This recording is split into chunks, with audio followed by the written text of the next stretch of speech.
Howdy, and welcome back here to Bally Springs as we are continuing on with our series of saving Grandpa's farm and restaurant. And oh boy, I'm on the wrong side of the road. This is so hard to get used to. You know, when are they going to learn that the correct side to drive on is the right side? Because right is correct. Anyways, now that I've made a bunch of people mad, we're continuing on here and talk about what we're driving. So we are in a different truck, and we also have a trailer. Well, since the last episode, which was the first half of March, we are now in the second half of March, we did do some bartering. We sold the Land Rover and also the old Ford tractor that my grandpa loved. Just didn't have the horsepower. So we were able to sell that and buy this truck and a tanker so we have fuel on the farm. And we ended up with $35,000 extra on top of that. So it ended up working out for us. Now, another part of this series I do want to talk about is that as a goal, we're going to try and be mostly realistic. However, a couple of things where we won't be is capacity. So we will have some unreal capacity, but nothing insane. Like maybe 2-3x times at the most. I don't think I have any right now. Another one will be, we are going to use autoload for pallets. However, the rule I have with that and bales is that I must have the equipment to do it manually. So that is kind of a stipulation for the autoload. And then the third thing I want to talk about here for the series is, as we're going to discover in this episode, our monthly expenditures are hey, watch out, dude. Our monthly expenditures are $35,000 a month, which we'll find out more details on that in this episode. So that means for each month, we need to make $35,000 just to break even. And given how much money we have left, that's not very long. But let's go ahead and continue on here and start up the intro and continue this when we get back to the farm.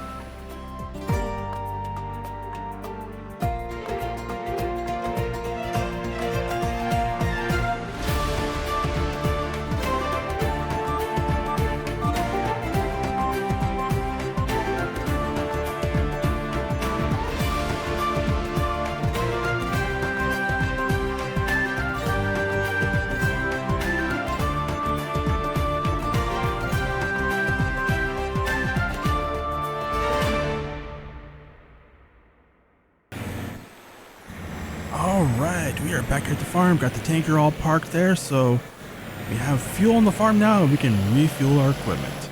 But I'm heading down here to meet with Mia, who has been managing the restaurant, and just to kind of talk about, well, how much it's costing the farm, and also what we can do to offset that, and also why is it costing the farm so much. So I'm gonna head over here, we're gonna get parked, and then gonna sit down with Mia and find out what's all happening around here.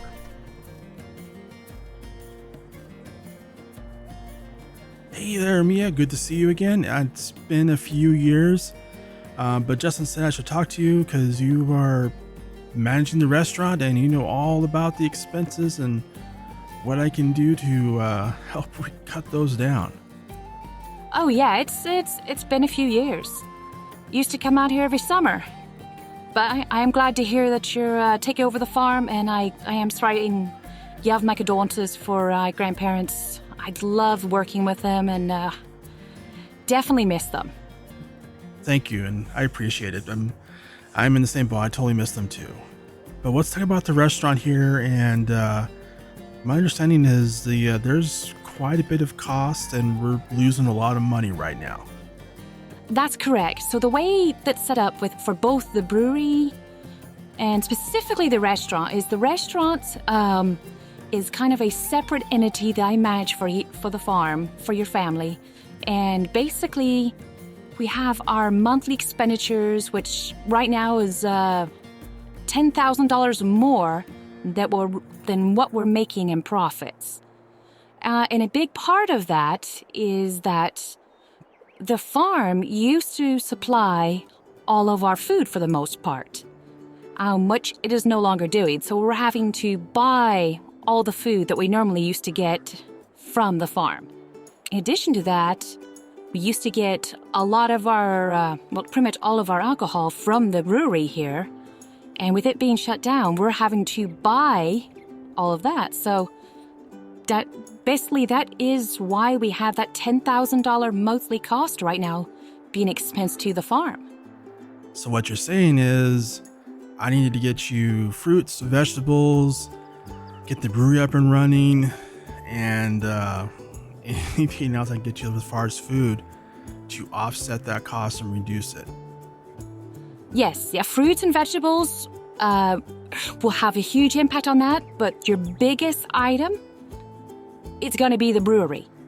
That right now is where most of our expenses are because we're having to buy alcohol.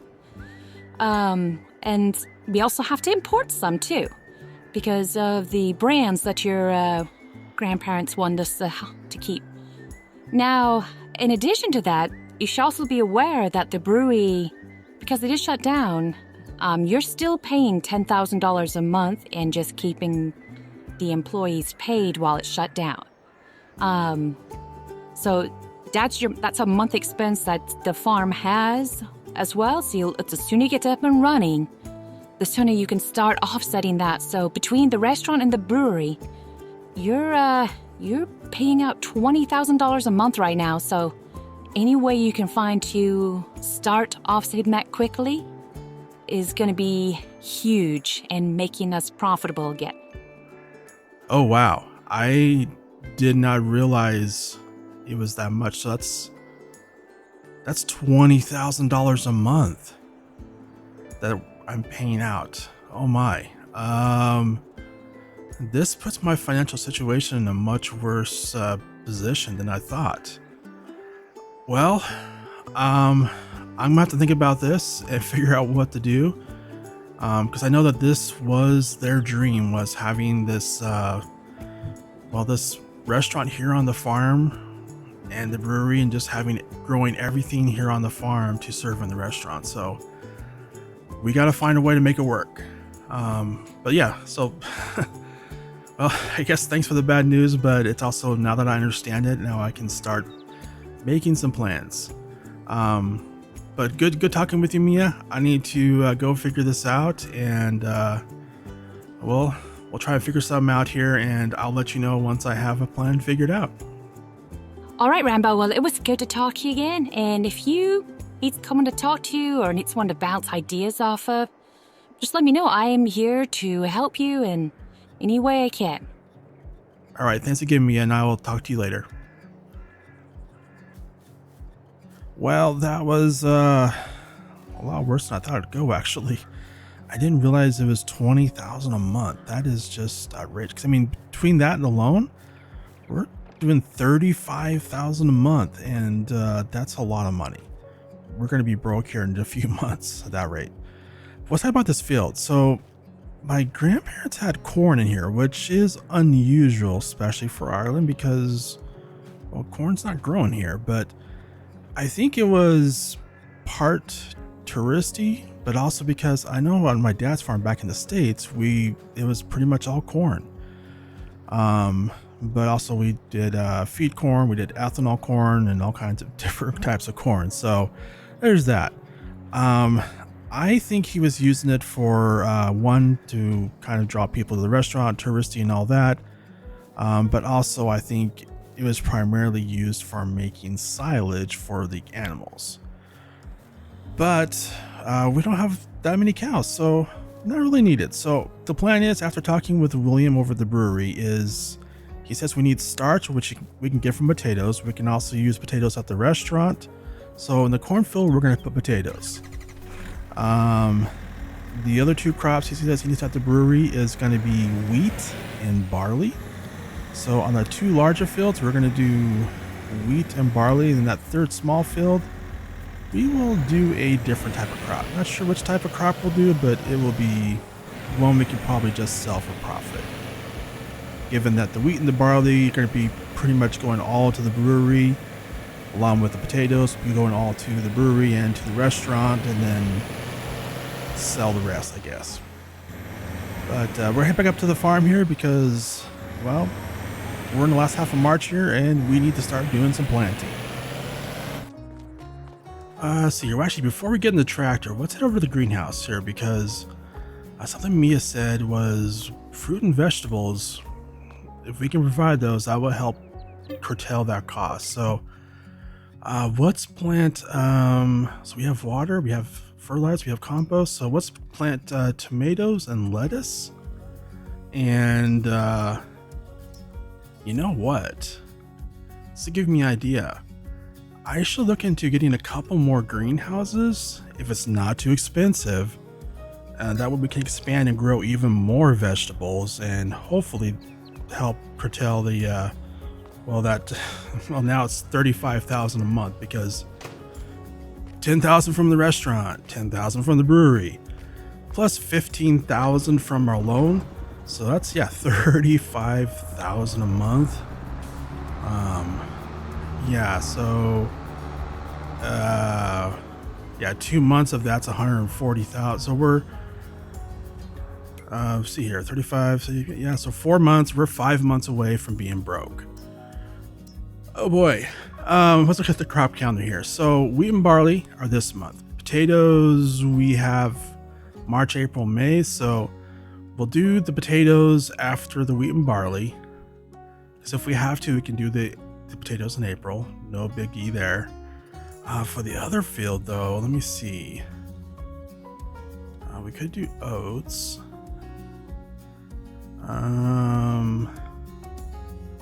We don't need to do alfalfa or grass because we already have way too much of that. Same with clover. So it leaves linseed or field beans. Let's do field beans. Yeah, I think field beans will make the best sense. So I think we're going to do here. So let me just pull up here to a starting point in this field. So this field here, we're going to put in wheat. And this field over here, then we're going to put in barley. And then this one over here, we will put in field beans on that field. And that should give us a good 3 different types of crops with the wheat and barley going over to the brewery. And the field beans can be, well, just sold for, well, a cash crop, I guess you could call it. So let me get hooked up here to our planter. I'm going to get started on getting the wheat into the ground, and then I'll move over and to the next field and get the barley planted before moving on to the field beans. Well, on the plus here, I kind of have some practice with figuring out these fields after doing all the cultivating work during the first half of this month here. So I'm gonna do this. I'm just gonna go through here, do a couple headlands, and then I'll kind of start my up and down rows here. And shouldn't take too long, I think, because this is well, it's bigger than the cultivator, so it should be a much faster job than the cultivating was. All right, I got the headlands all done. So we're starting on the up and down rows here, and this shouldn't take too long at all because it's a much wider width than the cultivator, like I mentioned before. And we're tearing through this field pretty fast. So we'll finish up this field, and then we'll get started up on the barley. And this is the last bit of the wheat field here. All right, that was easy peasy. All right, so let me get this switched over to barley, and then we'll get started on the next field. And we got all of the headlands done on here on the barley field and started on the up and down rows here. And this field is, I think, a little bit smaller than the wheat field. At least it feels like it is. I'm pretty sure it is. But yeah, we're gonna bust through this here real quick. This should actually be no time at all, and I am fairly certain it is smaller. At least it feels like it is. But let's continue on with this, and then when we're done with this, I'm gonna switch over to the other field so we can get our field beans into the ground. Well, guess what? Barley uses a whole lot more seeds than wheat does. And we're almost out of seeds, and I don't have any on the farm. But it's fine that it uses more because it also has a higher yield crop. So hey, it all works out. But the problem is no seeds on the farm, no seeds on the planter. So what I'm to do is we're gonna have to buy some more seeds. Additional costs, just what we need, more costs when we're on the verge of bankruptcy. or about 4 months away, 5 months away. I don't know. Anyways, so what I'm gonna do is we'll just park here in the farmyard, and I'll head over to the house, give the farm shop a call, and just verify they have some, have them pull some aside for me. I'll grab some lunch and then head to town and get them picked up so we can continue on with our planting. Well, a little fourth wall break here. I paused accidentally the recording, and so you didn't get to watch me do all the planting. So let's just pull up here real quick and kind of show what I did. So I did call the store. They did have seeds, and in fact they were able to deliver those to us and paid a slight fee, but it was worth it. But we got all of the barley into the ground. In addition to that, we did get all of the field beans into the ground as well. So all of our fields, except for the potato field, are fully planted and ready to go. So yeah, there's a lot of work there you didn't get to see. But we did get it done, which is a good thing. And we did spend a little bit of money on seeds, and we have actually still another 3,633 liters, because I did buy 4,000 liters worth of seeds. So we're good to go for probably our next planting after our harvest. So that is one plus there. Always can use seeds. So let me just get this backed up here. We'll get it put away, and then yeah, have some fun. Whoops. Well, the planting actually went a lot faster than I thought it would, which is fantastic news. So next up is we will need to focus on getting the potatoes in the ground, and we'll be able to do it this month, which is great news because I had thought by the time we finished all the planting at the beginning of the day, and we'd have to do the potato planting in April. So we will continue on with getting the fields, the now corn field planted into a potato field. But we'll go ahead and wrap it up here. And if you want to continue watching more farm sim content, over here on the right, you can go check out a video from our latest series over on Alma. And I hope you have a wonderful day.